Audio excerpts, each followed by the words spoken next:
Welcome to the Real News Network. I'm Paul Jay in Washington.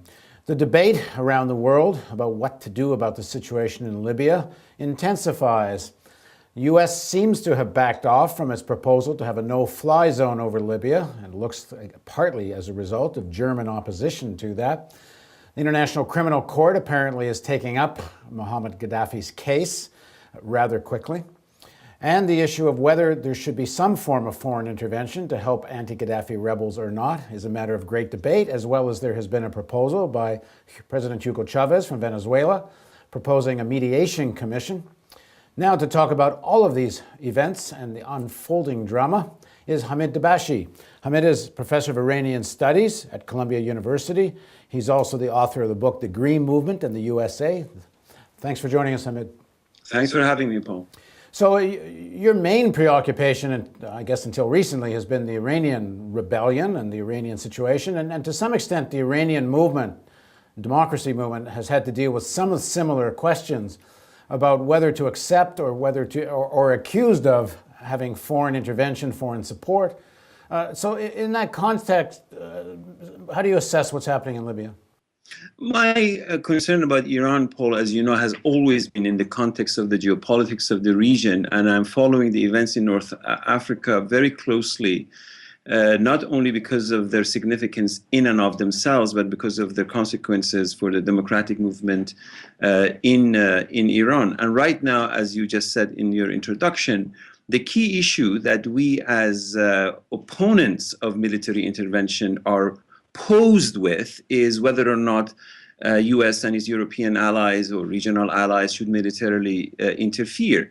But as you well know, United States and United Kingdom have already militarily interfered on the side of Muammar Gaddafi by having armed him to his teeth.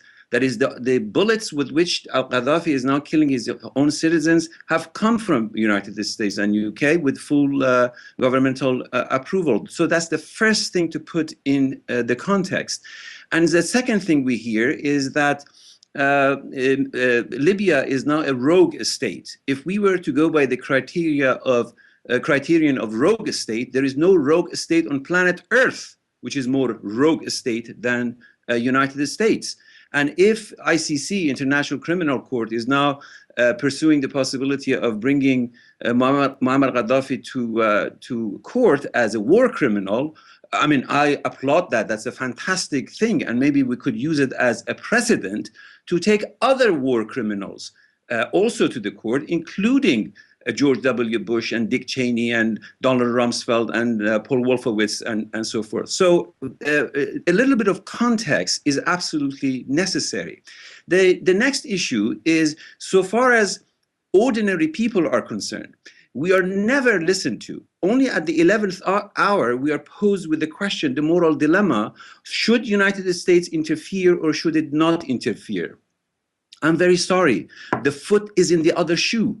That is, when we had our say back in February 15, 2003, masses of millions and millions of human beings poured into the streets around the globe opposing the US-led invasion of Iraq. Did anybody paid any attention to our request? But right now, at the 11th hour, when President Obama and Prime Minister Cameron and etc. have already made up a decision because Libya is an oil-rich country and they want to go and control it, they pose the global community, the peace activists, with the question, should we go or should we not go? So if we say, yes, go and save Libyans, then we are implicated in this military intervention. And if we say, no, don't go, then we are becoming complicit in the mass murder of the Libyans.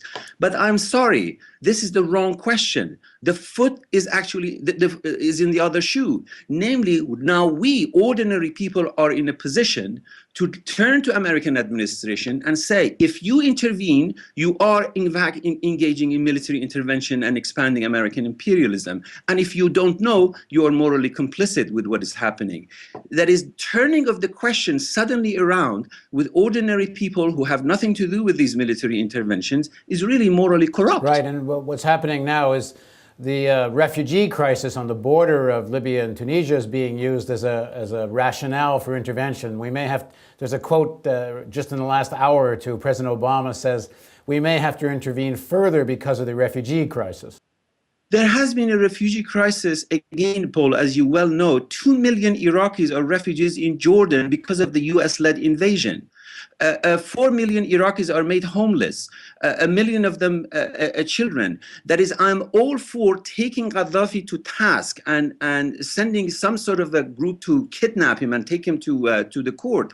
But we have to finally, by virtue of the rise of the democratic will of these people around the globe, come to the conclusion of this massive hypocrisy that is happening around the globe, pointing finger at Gaddafi as if he has been doing all of these things by himself.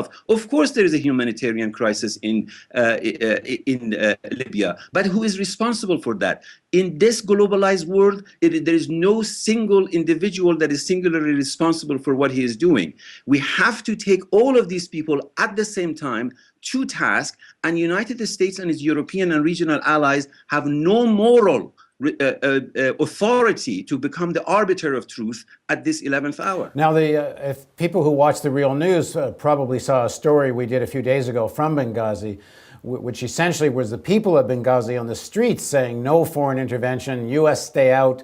Our reporter, Jihan, was doing interviews the last couple of days, and people were telling her very clearly that they understood that Gaddafi has actually been an ally of the West up until now. They don't see him as an anti-imperialist. They see him as someone who's been essentially in the Western camp for quite a few years. And they talk very openly and clearly about his business dealings with Western companies. That being said, there apparently was a proposal from at least a segment of the leadership of the rebellion that the United Nations, not the United States, the United Nations should organize some kind of airstrike to incapacitate Gaddafi's ability to strike from the air against the rebel-held towns. What do you make of that? Well, first of all, Libya is in a state of revolutionary uprising, and they speak with multiple voices. And to me, they're all legitimate voices. And if somebody says no military intervention, that means what it means. And if somebody says maybe UN can intervene, obviously they are trusting UN more than UN deserves. UN, as you know, is not a democratic institution and is heavily influenced by these corrupt superpowers. But what I trust and what I sort of my attempt to keep my eyes on the ball is the will of the Libyan people. Libyan people will be triumphant. We have no control over US-led invasion or UK establishing fly zone, none of that. They will, and when they do it for their own self-interest, not because of the safeguarding of the Libyan people. As a result, we need to keep our eyes on the democratic will of the Libyans and see how things unfold. And if they speak with multiple voices, is perfectly natural for them to happen. And if they turn to the United Nations, if United Nations were to actually catch up with the rest of the world and reform itself in a way that represents the will of the global community, of course, then it will have more legitimacy than what it is now, which is the political arm of United States and Europe to do what they want to do. President Hugo Chavez apparently proposed, I think it was on Thursday, to have what he called a mediation or peace commission made up of people from the Middle East, from Europe, from Latin America. I think he included Africa. The idea is to have a negotiation between the rebels and President Gaddafi. Actually, he calls himself, he said, I'm not the president, so I'm not sure what he is. But anyway, Gaddafi and the people of Libya. What do you make of that proposal? First of all, Paul, you recall you and I owe each other a conversation about Chavez. I get nervous every time there is a dictator about to fall. Chavez, we see him arm to arm with him. Obviously, in these circumstances, because Venezuela is not a superpower after conquering the world, his word has more legitimacy than anybody else. However, what was lacking in Chavez's speech, any recognition of the revolutionary uprising of Libyan people. Everything we hear is about Gaddafi, my friend, and Gaddafi, and I'm not going to betray him, and so forth. This is not a personal relationship between two heads of a state. We're talking about a democratic will of a revolutionary uprising that he, as a revolutionary, if he indeed was a revolutionary, should have recognized, but he did not. That being said, some kind of mediation commission that perhaps avoids a bloodbath and as one commentator said, maybe gives Gaddafi a dignified way to get out, maybe that's not so bad. No, of course it's not bad. And I'm all for all dictators having a dignified way out, as Ben Ali did and Mubarak did, and maybe the people in Iran ruling in Iran will find a dignified way. I don't believe in vindictive historiography.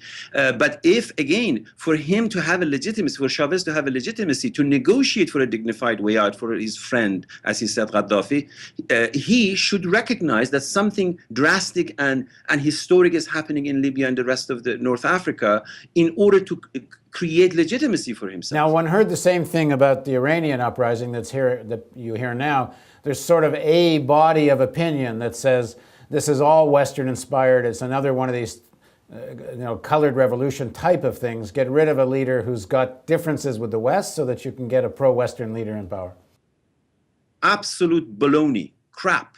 There is absolute no legitimacy to this. First of all, to start with Islamic Republic. Islamic Republic collaborated with United States in the US-led invasion of Afghanistan. Islamic Republic collaborated with the United States in occupation of southern Iraq. There is nothing that United States wants in the Persian Gulf, Arabian Sea region that Islamic Republic will not happily provide.